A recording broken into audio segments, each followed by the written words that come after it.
Hello YouTube, it's Lane here with Hobbies and Man once again, and today we're going to be doing our TBR video for the month of October, which doesn't really have a theme, kind of. Like, the theme is like fantasy in general, and a lot of the manga that I'm looking at is also about like demons and stuff like that, but it wasn't really on purpose. It just happened to be that it kind of worked out that way. So there really isn't technically a theme for October, but there kind of is. So yeah, I'm going to be looking at all the stuff that I'm going to be reading this month. I'm going to be looking at novels, I'm going to be looking at comic books, and manga of all types.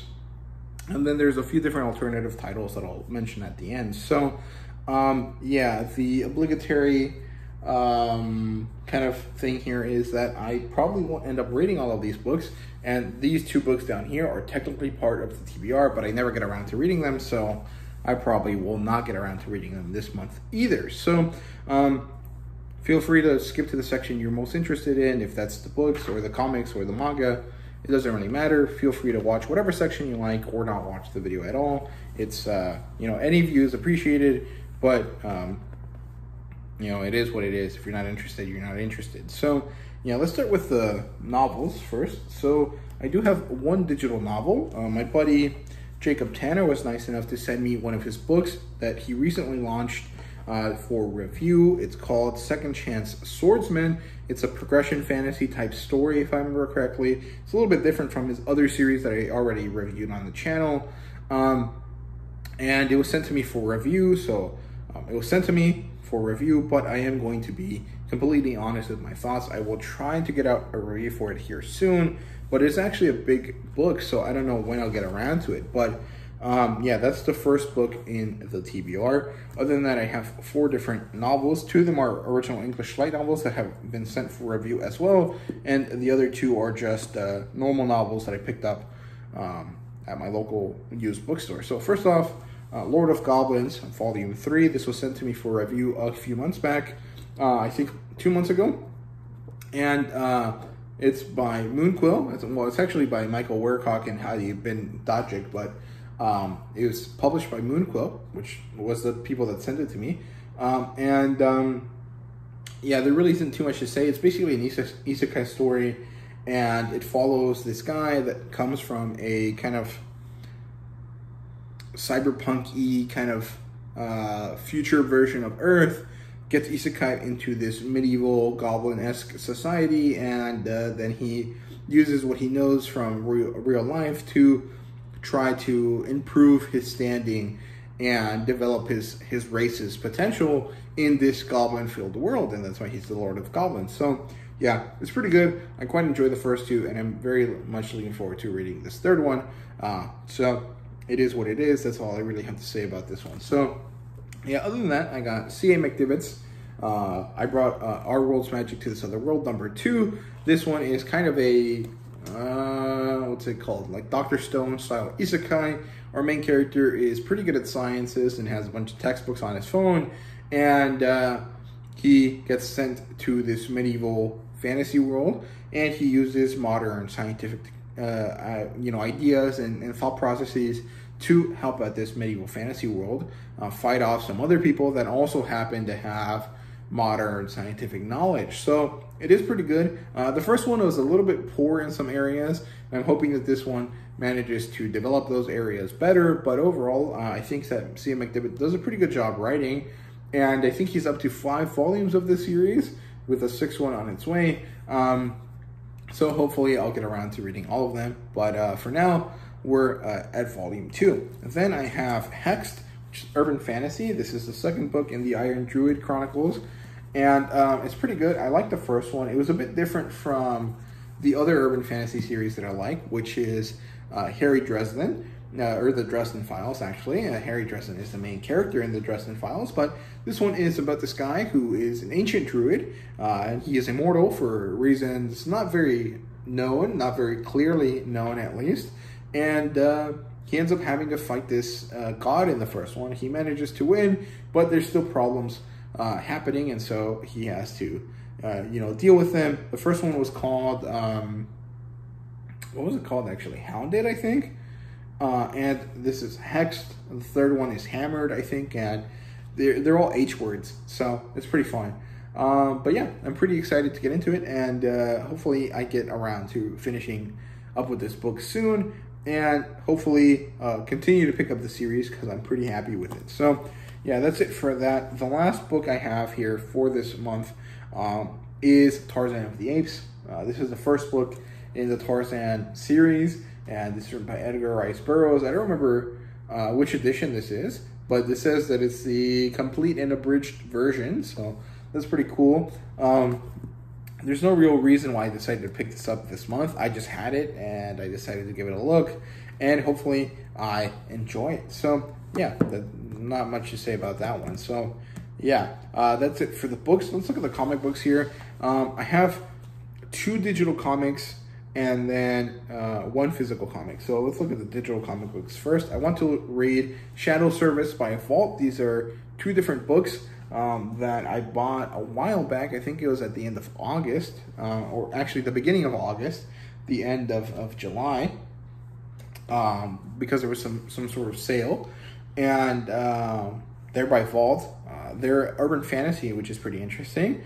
And I don't really know too much about that series either, so I don't have anything to say about it besides, you know, who it's by and what it's about. So yeah, the other digital comic I have this month is Dark One. This is a Brandon Sanderson book. It's not part of the Cosmere, but it is published by Vault because, well, it seems like I like collecting Vault's titles a lot. So yeah, I don't know too much about this one, but based on Brandon Sanderson's style, I think this is about a bad guy that won.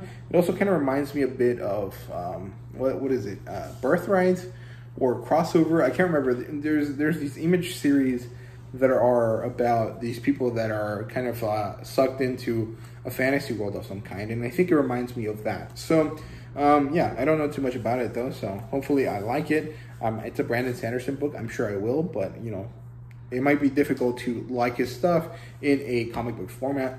I haven't read any of his other comic books, so I don't know. And then the last book that I have that is a comic book that I want to read this month is Middle West, Volume 1. I don't know too much about this one. I think there's this kid, and he has an abusive dad, and he ends up in a fantasy world, and he's trying to find his abusive dad. And that's all I know about the series. But it comes highly recommended, and I'm pretty excited to read it. So yeah, also the artwork is pretty interesting and cool. So yeah, that's it for the comic books that I want to read this month.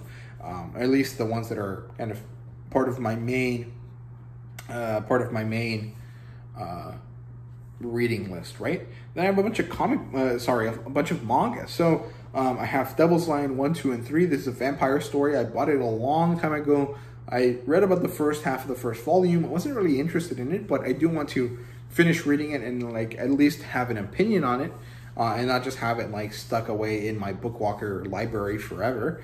Once I make an opinion on it, I'll decide if I want to continue it or if I don't, and you know, that is that, but at least it will go away when I only filter for unread books. So yeah, then I have Aja and Demi-Human. This is technically a sci-fi series, but the process of it I think is more or less fantasy. It's one of these like kind of like turn into the monster to hunt the monster kind of things, and it sounds interesting. I also have Elder Sister Like One Volume 1. This is by what's her name, Pochi, the author, or sorry, the artist for the MILF Isekai, which I like a lot. So I'm pretty interested in it. It's about this guy, and he summons a demon who he asks to be his older sister, and you know, Japanese style ecchi stuff, so it'll be fun.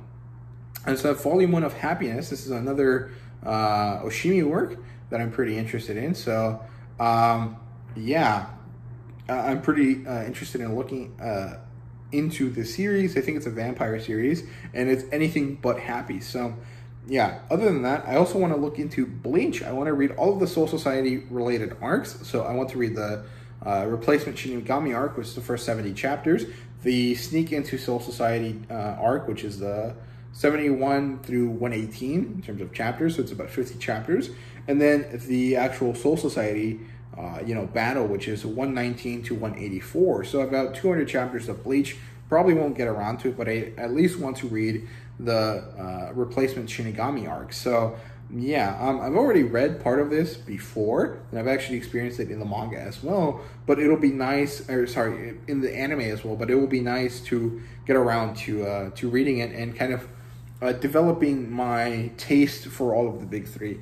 Naruto has always been my favorite, mostly because it was the only one that I was really experienced with. At this point, I'm caught up with One Piece, and it's time I start exploring Bleach. So yeah, I also want to read Phantom Seer. It's only 30 chapters, and it's done because it got axed. So hopefully get around to it. And I also want to read the Red Ribbon Saga of Dragon Ball. So my goal is to eventually get to Dragon Ball Z, because I really enjoyed the Dragon Ball the Dragon Ball Super movie that recently came out. So I want to read all of Dragon Ball and, you know, kind of bask in the greatness of it, because I did enjoy it when I was growing up, but I just never have gotten back to it before. So yeah, other than that, that's it for my digital comic books. Then I have a bunch of physical comic books, or sorry, digital manga. Sorry, it's really hard to keep comics and manga straight because they're basically the same thing. And I always mess up the names for them. But I have a bunch of physical manga that I want to read. A lot of it is just one-off volumes that I'm just kind of reading because you know, I am collecting them and I want to get around to reading them. I don't really want to wait till I have a bunch of them you know, stored up, piled up. So Solo Leveling number 5. I think this is the last book in the series for a while. It's going to be about 6 months before we get the next one, if I remember correctly. Probably so that they can sell a lot of these Solo Leveling box sets that they're doing with Barnes & Noble, but I'm not really sure. Gunbird Sister number 2. This is about some Sophic vampire hunters. Then Chain Soldier number 1. Number 2 comes out next week, so if I like this, I'll go directly and pick up the next one and do a review for both of them. Then Manga Line's Sword Guy. This is a manga that has a web animation that you can watch on Netflix. An anime that you can watch on Netflix. And I'm pretty interested in this one. I think I already pre-ordered volume 2, but Manga Line has been having a lot of problems with getting their stuff out after their initial launch because of apparently some corruption behind the scenes with some of the other manga companies. I don't know if it's true or not. It's just what they said. It's pretty interesting. So yeah, here we have Doron Okuni-chan. This is a Sailor Moon satire of some sorts, and it's supposed to be pretty interesting and enjoyable. So yeah, this is also Manga Line's debut title. So that's it for these one-off things. Then I have Yu Yu Hakusho, Yu Yu Hakusho and then Shaman King. So Yu Yu Hakusho 4, 5, and 6. And hopefully, if all goes well, I'll be able to start reviewing Yu Yu Hakusho by saga. So the first one is the Spirit Detective Saga, where Yusuke just has a bunch of little short missions that he has to fulfill, and then it gets into the Dark Tournament stuff. And I think I have enough content here to cover the first saga and start the second one. I don't know if I want to do it by arcs or by sagas. I haven't really decided, but I will get around to doing that at some point. But yeah, these are the Mexican editions of the Kanzenbans, and they're really, really nice. Hopefully I can finish collecting the rest of them in December. And then the last things here are Shaman King 2, which is actually volumes 3 and 4, because these are 2-in-1s, and Shaman King 3, which is actually 5 and 6, if I remember correctly. And these are the Mexican edition, and they come with these cool little bookmarks. They're postcards that are the original art, which is really, really nice, really, really cool. And here's the other one. I really like this pink one. It's really cool. And yeah, that's all there is for my actual TBR list. I have a few different secondary books in my list in terms of like alternative titles. If I get bored of the stuff that I have in my main list, I'll read those instead. The first one is Saint Seiya, which you guys can see right there. Just the Silver Saints part of Sanctuary, so it's only about 10 chapters. I should be able to review it and read it regardless of whether or not it's in my alternative titles list, because I probably will have time for it at some point. And the other thing is that I have two different comic book runs. I have Mirko Andolfo's Red Sonja arc, mostly all of it. I'm missing 2 issues that I'll decide if I want to pick up or not after I finish reading the whole thing, because you know, I might read the whole thing and I'll read the 2 that I'm missing digitally. And if I like it, I will keep them and try to pick up the 2 that I'm missing. And if I don't, I'll just sell off the ones I have. And the other thing is Seb Wells' Spider-Man run. It's actually Ben Reilly, but it's in the Amazing Spider-Man storyline. It's issues 75 through 93 before the resetting of the Spider-Man numbering for the 60th anniversary celebration. So is a Seb Wells run of Spider-Man where they're focusing on Ben Reilly. So yeah, and that's all I have for my TBR today. I hope you guys enjoyed the video. If you did, please leave a like, subscribe, and comment down below. Let me know what you thought. Let me know what you guys are reading down in the comments. And thank you guys very much for watching. I hope you guys enjoyed, and see you guys.